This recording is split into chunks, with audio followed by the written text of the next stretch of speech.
Hi, my name is Ofo Ezeugwu. My full name is Kamlis Afanadu Ezeugwu Jr. My dad is from Nigeria. My mom is from Barbados.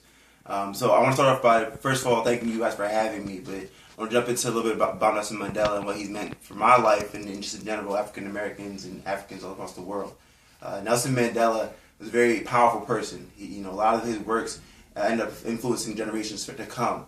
And I think anytime you can be a world ambassador, and what I mean by that is when you step into any other country, people immediately grace you with adoration and respect. That speaks to the volume and level of things you've done.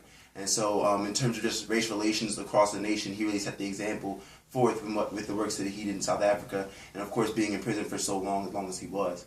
A personal anecdote I have is my little sister, her name is Iffy, or Ifoma in full.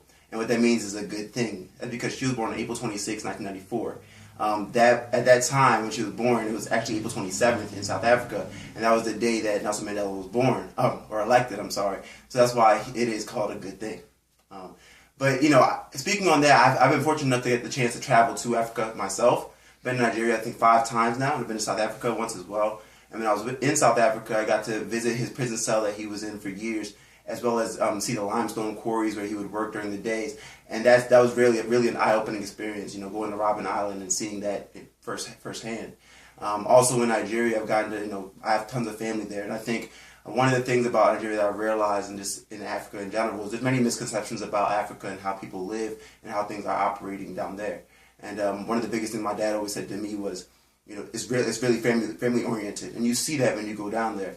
And the biggest thing like he would say to me is, if you ever go poor or decide to be a beggar, that's just it. You decided to do that. And he says that because of the fact that you will always have a home in Nigeria. There will always be family. There's really that compound, that place where you feel like you can go for fortress and fortitude with your family and loved ones. So they're really big on family down there, and I think Nigeria has won the award for happiest people on earth a couple times in the past several years. So that's been really cool to see.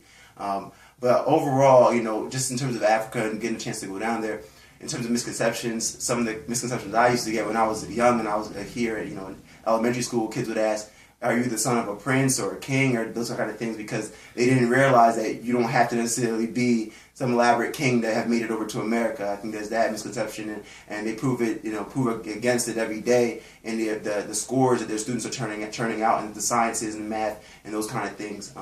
We have really, a really striving background. People who strive for more always want to provide more, and that it emanates itself into what we see today. If you look around, I'm sure many of you can attest to, many Africans that are in society that are doing really well, that are working very hard, and I think that's really like the backbone and something that's been instilled with us even before Nelson's time, and something that he's been able to instill in the future generations. So once again, I do want to thank you guys so much for your time, and thanks for having me. And I want to give a shout out to my grandmother, Everest Pavel.